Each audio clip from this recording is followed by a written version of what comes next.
Ticket. Paige Mercer held out her hand without even looking up. Her long fingers, nails painted a pale shade, tapped impatiently against the stiff card surface. Langston Cole had barely managed to hand over his VIP pass before it was snatched from his grasp. Paige glanced at it once, then jerked her chin, her voice dry and clipped. "You're mistaken. This seat isn't for you. Move." The entire cabin staggered into a beat of stunned silence. A broad-shouldered man in a dark suit who had just settled into the window seat was shoved aside as if he didn't belong. Langston didn't resist. He simply looked straight at the flight attendant, his eyes deep and unnervingly calm. But that restraint was mistaken for submission. Paige turned, gesturing to the passenger behind him. "Please, have a seat." "The VIP section is for guests of proper standing." Chloe Hart chuckled softly, smoothly setting her designer bag onto the seat. A few other glances followed, half pity, half contempt. Langston quietly stepped back half a pace, offering no argument, no protest. That very silence wound the air tight as a drawn string. People waited for him to react, but he didn't. Paige took it as proof that she held the upper hand. One VIP pass stripped away, one seat seized, and the entire cabin bore witness to the scene like the opening act of a public trial. Humiliation dropped heavy, spreading like ink across the pristine carpet of the cabin. And this was only the beginning. Paige's demeanor shifted entirely as she turned to the opposite side. "Champagne, Ms. Hart? Or perhaps our finest red wine?" Her voice dripped with sweetness. Hands lifting a tray of glittering glasses. Chloe gave a slight nod, a proud smile blooming as if the entire cabin were her personal stage. Beside her, Grant Bishop stretched his legs and cast a disdainful glance toward Langston. "Probably boarded the wrong flight." The sneer was pitched just low enough to sound casual, but loud enough for all to hear. Laughter trickled through the air, feeding the fire. Langston chose instead to sit quietly in the row behind, back straight, saying nothing. His watchful gaze neither avoided nor pleaded. His composure stood in sharp contrast to the contrived atmosphere of favoritism unfolding ahead. Paige continued playing the hostess with power, laughing lightly as she leaned down to adjust Chloe's seat covering, her other hand brushing past Langston's shoulder as though shoving aside an invisible obstacle. "Remember to sit in the right place. We need orderliness for our important guests." The words sounded polite but carried clear condescension. A few passengers shook their heads in discomfort, but no one spoke up. In the cabin, Paige's uniform equated to temporary authority. That authority was being wielded to the fullest, while the black man in the corner was treated as nothing but a shadow in their eyes. And it was precisely that disparity of treatment that was planting the seed for an unforeseen reversal. "You can sit back there for now." Paige's voice rang out, crisp and deliberate, accompanied by a forced smile handed down like a favor. The word "for now" slipped out lightly, but struck the air like a slap. Langston stood there, his gaze locked on hers, offering no response. He turned and walked toward the seat Paige pointed out, each step heavy against the tense silence. Other passengers exchanged looks. Some eyes glinted with agreement toward Paige, others flickered with unease. "Not the first time this has happened," Grant muttered half in jest, loud enough to be caught. Chloe burst into laughter, pouring another glass of champagne, lifting it as though to toast the proper arrangement. Paige smiled in triumph, convinced order had been restored. But when Langston sat down, he was neither timid nor defeated. On the contrary, his posture upright, his gaze still steady forward. That very calm unsettled some, as though he carried an invisible conviction they couldn't quite decipher. The moment seemed minor, yet it was the first crack, a microaggression, seemingly harmless, planting the seed for direct confrontation, and Langston's silence instead of submission became a quiet challenge. Paige wasn't content with merely belittling. She pulled a small iPad from her pocket, fingers swiping swiftly across the passenger list. Then she looked up, her voice cold as steel. "Your name isn't on the manifest. You're on the wrong flight." Whispers rippled through the cabin. Chloe arched an amused brow. Grant shrugged with mock sympathy at the incident. Other passengers craned their necks toward Langston, curiosity mingling with doubt. Langston lifted his chin, answering in a low, steady voice. "Check again with flight operations. I suggest you call ops right now."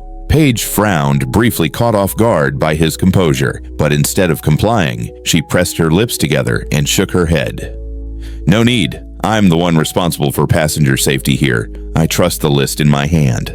Langston didn't argue further. He sat quietly, fingers interlaced. That silence became a greater question mark in the minds of those watching. Who exactly was this man that he could remain so calm while being denied so publicly? The confrontation had officially formed. The manifest became the card laid down, and the truth, along with real authority, was close at hand, waiting to erupt. Paige gripped the iPad tighter, her eyes icy. "If you remain here, I'll have no choice but to call security and have you removed from the plane immediately." Her words rang loud, deliberately pitched for the entire cabin to hear. The whole cabin stilled in a few pounding heartbeats. A passenger coughed quietly in the back. Chloe tilted her phone to record, mouthing a live recap for her online audience. Grant smirked, pouring more wine, savoring the drama. Langston didn't flinch. He gave a slow nod, his gaze never leaving Paige. "Then call flight operations. Ops can confirm immediately. I'm not going anywhere." Paige scowled, momentarily surprised by his steadiness, but then she smirked with disdain, as if to prove her authority absolute in the cabin. "Here, I decide.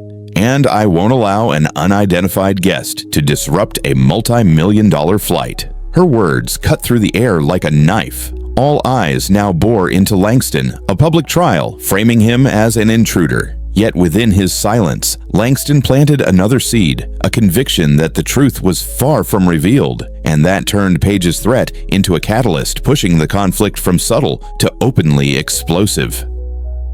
Murmurs spread through the cabin like a covert tribunal. Chloe held her phone high, live streaming. "There's a guy without status trying to claim a VIP seat on a private jet. See this, everyone?" Hundreds of reactions flickered across her screen. Grant leaned in, voice casual but sharp. "Guess he thought a suit was enough to sneak in." The words struck like tinder, sparking more whispers. Some passengers shook their heads. Others smirked. Langston sat still, back straight, eyes fixed on the window. He didn't argue or explain. That very silence made him stand out, no longer invisible, but the center of judgment. Paige stood at the front, a self-appointed judge, basking in the crowd's alignment with her. "I won't let the other passengers feel uncomfortable because of one unidentified person," she declared confidently. But a few eyes began to waver. An older man furrowed his brow. A young woman bit her lip, sensing something unjust. Langston's silence wasn't cowardice, it sowed doubt. Who was he really? Social pressure mounted, and Paige believed she had won. Yet that very tilt of the crowd was laying the foundation for an inevitable reversal. Langston shifted slightly, his calm voice breaking the tension. "Could I get a glass of water, please?" Paige froze for a moment. Then she gave a short laugh, leaning down to whisper just loud enough for nearby rows to hear, "Sorry, I can't serve guests without verified identity. Policy." The cabin fell silent. A simple request, so ordinary no unexpected refusal, had been turned into a weapon for public humiliation. Chloe covered her mouth with laughter while Grant let out a long whistle, as though he'd just witnessed a theater act. Langston didn't react. He only gave a slight nod, his hands interlaced, his gaze slowly fixed forward. But that very composure made a few people shift uncomfortably. The young woman seated across from him stole a glance as if wanting to speak, but then lowered her head. Paige smiled smugly, continuing to pour wine for other guests, leaving Langston parched. The power in her uniform had been wielded to its fullest, stripping him even of the most basic need. That moment was more than denying a glass of water. It was the erasure of the line between courtesy and humiliation. And once crossed, that line would become the spark for the next eruption. Paige walked down the aisle, still holding the VIP pass she had snatched from Langston. A loaded glance, then a feigned slip of the hand. The card dropped to the floor, spinning several times before stopping in the middle of the cabin. "Oh, sorry," her voice rang out, sweet but dripping with mockery. Paige bent down to pick it up, then held it high, speaking clearly enough for all to hear. "Fake VIP pass, I've seen plenty of these." Her words exploded like lightning. Chloe burst out laughing, snapping photos non-stop. Grant shook his head, a smirk spreading wide. A few passengers covered their mouths, some whispering, "Really? Is he a fraud?" Langston still didn't rise. He only looked straight at Paige, his eyes calm to the point of incomprehension. No defense, no resistance. That silence itself was a blade spurring Paige on. The cabin buzzed with blatant humiliation. A VIP pass, the symbol of legitimacy, had been turned into a joke. Yet in that very moment when Paige believed she had crushed him completely, she had unknowingly planted the seed of her own downfall. Paige leaned toward the cabin crew phone, pressing the intercom button to the cockpit. Her voice rang sharp and clear. "Captain, we should delay takeoff. There's an unidentified person not listed on the manifest. I recommend removing him immediately." The atmosphere in the cabin shifted instantly. Chloe whispered, "God, this is serious," while Grant whistled with glee. Some passengers began rummaging through their belongings, anxious the flight might be delayed. The cockpit door cracked open, and First Officer Owen stepped out, iPad in hand. He skimmed through the manifest, then paused. "Wait, he's not on the main list, but there's an unsynced addendum. I need to verify." Paige immediately cut in, her tone sharp. "No need. The document in my hand is the official one. I won't allow any risk on this charter flight." Langston remained seated, his eyes never leaving Owen. Just a slight nod, as if urging him silently to check deeper. That quietness was like an unspoken command, and Owen hesitated. Paige drew a breath, turning to the passengers. "Apologies, everyone. We'll resolve this immediately. Your safety is our top priority." She spoke as though she were saving the entire flight. But in the hush, the cracks in her borrowed authority were obvious. An unopened addendum. That was the door to the coming reversal. As Owen continued to check the data, Paige suddenly strode quickly toward Langston. The veneer of politeness dropped. She bent down, grabbed his wrist, and yanked hard. "Stand up. You're getting off this plane now." The seat screeched against the floor. Langston was forced halfway up, his body pulled from position. A sharp gasp escaped from the row behind. Chloe swung her phone wildly, thrilled as if she were capturing a scandal. Grant laughed loudly, clapping as if egging it on. But most of the cabin went dead silent. The elderly passenger frowned in disapproval. The young woman blurted out, "That's unnecessary roughness." A wave of unease rippled. This was the first time not everyone sided with Paige. Langston still didn't resist. He let her pull, let the entire cabin witness it. But his eyes, deep, steady, seemed to carry something beyond their understanding. That shove from the seat wasn't just physical force. It was the breaking point of the charade. The cabin froze, everyone realizing the line had been crossed. And in that moment, Paige thought she had asserted ultimate power. She was unknowingly laying the foundation for her complete collapse. Paige released him, panting as if victorious. Langston sat back down, slowly adjusting the lapel of his suit. He didn't argue, didn't even look at her, only lifted his chin calmly. The cabin was hushed, no one daring to break the silence after the shove. Then Langston turned his wrist, lightly tapping the face of his sleek black watch. A brief flash signaled, hardly noticed by anyone except Owen, still standing nearby. The first officer glanced down, spotting a charter synchronization update that had just appeared on his screen. Langston said nothing further. His silence was no longer the same as before. It was no longer about endurance. It was invisible confidence, as if he knew exactly what was about to unfold. Paige bristled at his demeanor, her eyes darting around the cabin for support. But this time, some eyes looked away. A few faces showed hesitation.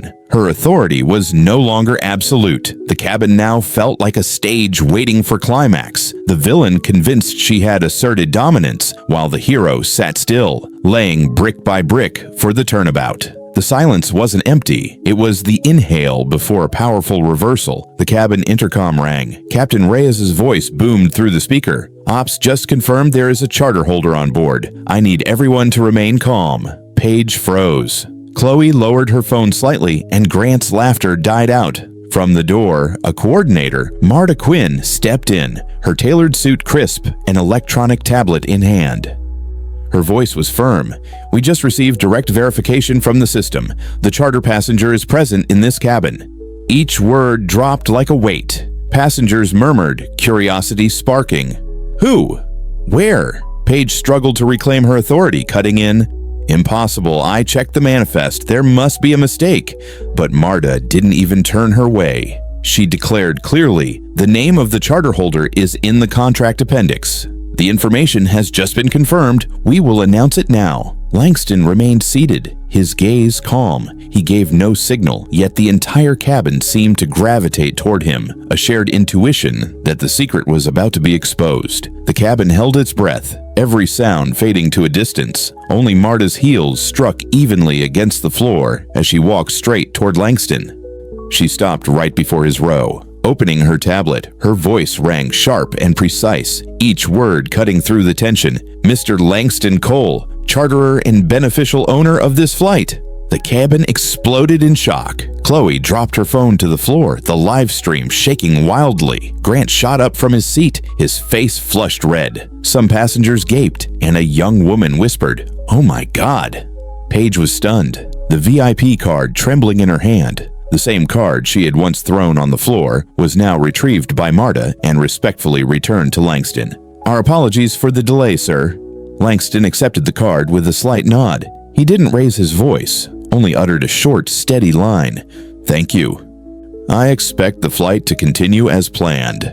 The contrast was blinding. The man dismissed as insignificant moments earlier now stood revealed as the true center of power, and the whole cabin, once filled with disdainful glances, now overflowed with respect. That moment was not just the revelation of an identity, it was a stinging slap to Paige's arrogance, a reminder that real authority lies not in uniforms or rule books, but in undeniable truth. The air still quivered when Captain Reyes appeared at the cockpit door. His eyes swept across the cabin, landing on Paige. "Ms. Mercer," he said slowly, "your duty on this flight ends here. Ops has dispatched a replacement. Gather your things and step out of the cabin." The order fell like a verdict. Some passengers nodded approvingly, others stayed silent, but their eyes betrayed satisfaction. Paige panicked, stepping forward. "Captain, please let me explain. I was only ensuring safety." Marta cut her off, her tone resolute. Safety does not mean insult, and it especially does not mean humiliating the person who chartered the entire flight. Langston rose, adjusting his tie. He didn't lash out. His words were simple, ringing through the cabin. "There are laws here, and on this flight, I write the law." The statement reverberated, silencing the air, drawing every gaze back to him in reverence. Paige staggered, eyes brimming, but her pleading meant nothing now. Another attendant had been summoned from the ground, while Paige was forced to leave under the cold stares of those who had once laughed along with her. Justice in the cabin had been served. The cabin gradually regained its rhythm after the upheaval. Captain Reyes gave a nod, signaling the pilots to prepare for takeoff. Owen, the first officer, stepped up and placed a crystal-clear glass of water before Langston. No unnecessary words, only a look of respect. Langston took it, lifted the glass. What had been denied minutes ago now stood as a symbol of restored dignity. He drank a sip calmly, then set it down. No one spoke, but a few quiet sighs of relief slipped out. An elderly passenger rose, bowing slightly. "My apologies, sir. I stayed silent when I should have spoken. Thank you for your composure." The young woman also nodded gently, her eyes brimming with regret. Langston replied with a faint smile. No reproach, no lecturing, only grace. And that grace elevated him even more, proving true power never needs to shout. The captain returned to the cockpit, while Marta handled arrangements for the flight to proceed. The cabin was transformed. Where mocking laughter once echoed, now there lingered only hushed reverence. A glass of water, set in its rightful place. A man restored to the position that was always his. And every witness aboard would remember that moment as an unforgettable lesson. Once the plane leveled at cruising altitude, soft light streamed through the window. Langston sat in the VIP seat by the glass, sipping water slowly. The seat across from him lay empty, a quiet punctuation. He looked at that emptiness, smiling faintly. It's not the seat that defines the person, it's the person who gives worth to the seat. The words carried just enough for nearby rows to hear. Chloe instinctively looked up, her camera still on but no longer streaming live. Grant stared down, unable to say a word. Meanwhile, the video of Paige humiliating Langston had already gone viral. Within hours, social media exploded. Hashtags about the flight shot to the top, and the airline released a statement. New training would be rolled out on respect and equality. Langston closed his eyes for a moment, letting the engine's roar carry him onward. He needed no further defense. The truth had already spoken for itself. At 30,000 feet, the cabin rested in a silence unlike the one at the start, a silence of respect. And the message was etched deep in every heart. Never judge others by appearances, for real power is sometimes right before your eyes, quiet and undeniable.